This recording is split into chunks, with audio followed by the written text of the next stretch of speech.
Le journal de l'Afrique en direct du studio Jean-Karim Fall à Paris. Soyez les bienvenus sur France 24. À la une ce soir, la situation inquiétante au Tchad. Des tirs ont été entendus près du siège du Parti socialiste. L'organe dirigé par le cousin du président Mahamat Déby est accusé d'avoir mené une attaque contre le siège des services de renseignement. Une attaque qui intervient au lendemain de l'annonce de la date de la présidentielle. Les détails à suivre. Le Sénégal, dans l'attente d'une date pour la présidentielle. Les deux commissions qui s'étaient réunies hier à l'issue du dialogue national préconisent celle du 2 juin. Le président Macky Sall ne s'est pas encore exprimé à ce sujet.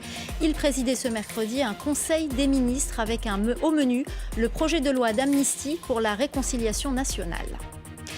La nomination d'un nouveau Premier ministre en Guinée, elle intervient 8 jours après la dissolution du précédent gouvernement. Il s'agit d'Amadou Riba, l'économiste et un acteur majeur de la scène politique guinéenne. Les réactions après sa nomination à Conakry dans un instant.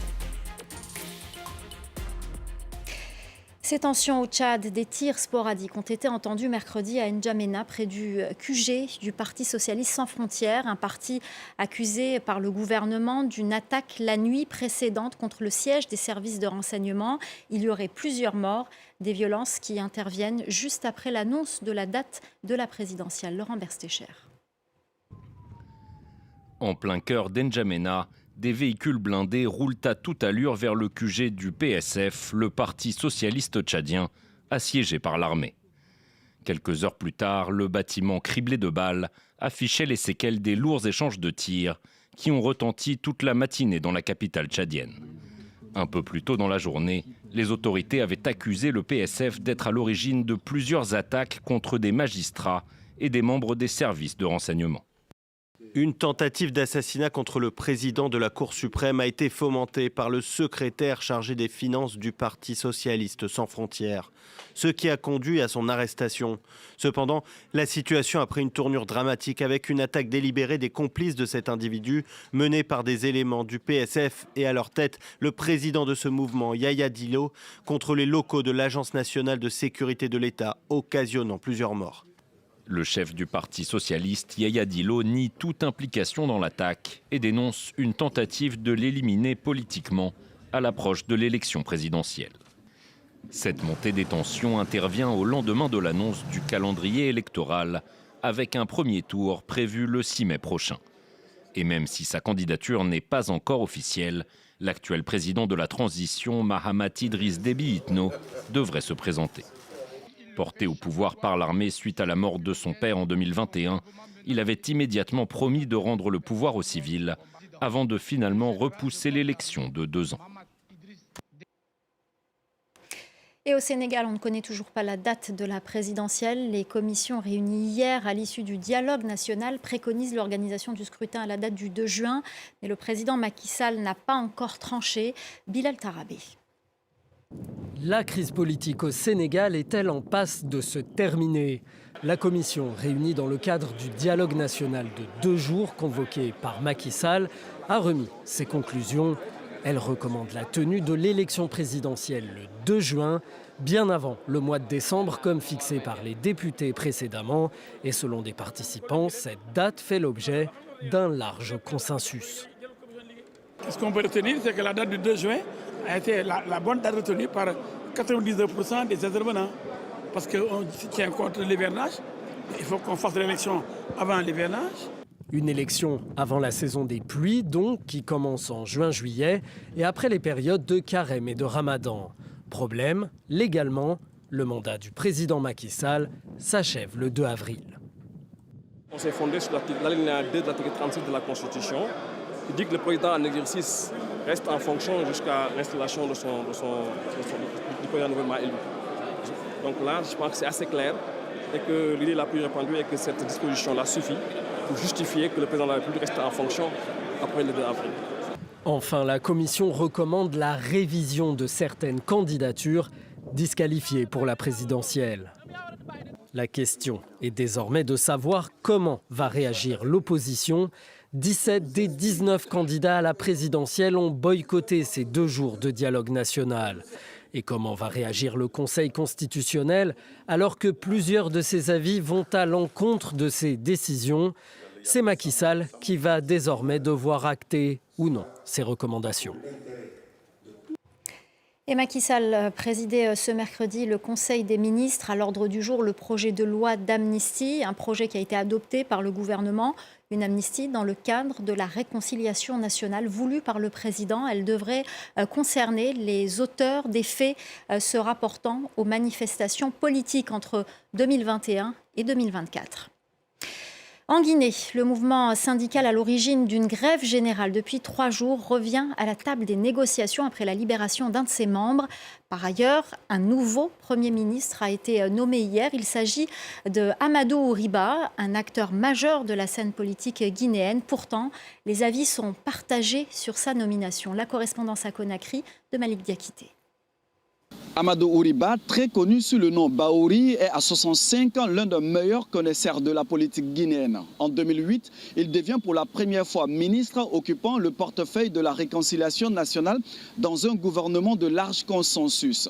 Il a connu l'exil par la suite avant de rentrer au pays en 2016. Ces derniers mois, il est devenu l'un des rares soutiens de la junte au pouvoir.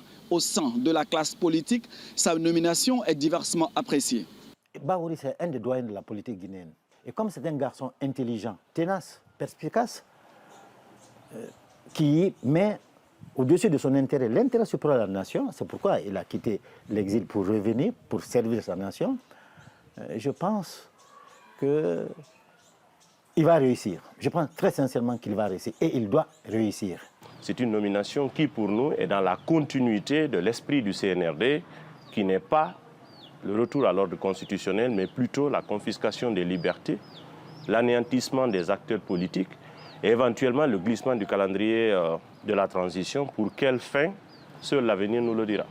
Cette nomination intervient alors que le dialogue politique est au point mort entre les principaux acteurs de la classe politique et la junte au pouvoir. Ces acteurs réclament un dialogue direct avec les militaires, mais aussi la libération des anciens proches du président déchu Alpha Condé, dont l'ancien Premier ministre Ibrahima Kassori Fofana. À cela s'ajoute la crise sociale que traverse le pays depuis lundi suite au mouvement de grève générale des centrales syndicales. Selon plusieurs observateurs, au-delà de ces crises, le nouveau Premier ministre devra ensuite donner un coup d'accélérateur à la mise en œuvre du chronogramme de la transition pour un retour rapide des civils au pouvoir prévu fin 2024. En bref, la MONUSCO, la mission de l'ONU en République démocratique du Congo, a amorcé ce mercredi son retrait du pays. Un départ réclamé par Kinshasa, qui la juge inefficace. La MONUSCO a procédé à la remise officielle aux autorités congolaises de la première de ses bases du Sud Kivu. Un retrait qui intervient alors que l'Est du pays est en proie à une guerre contre notamment la milice du M23 soutenue par le Rwanda voisin. Cette vaste opération de déguerpissement à Abidjan, elle touche 176 quartiers et plusieurs dizaines de milliers de personnes. Des quartiers précaires qui se situent dans des zones à risque d'inondation ou de glissement de terrain pendant la saison des pluies. Reportage de Julia Guggenheim et Damien Kofi. Dans ce qu'il reste du quartier de Banco 1, l'heure est à la colère et aux larmes.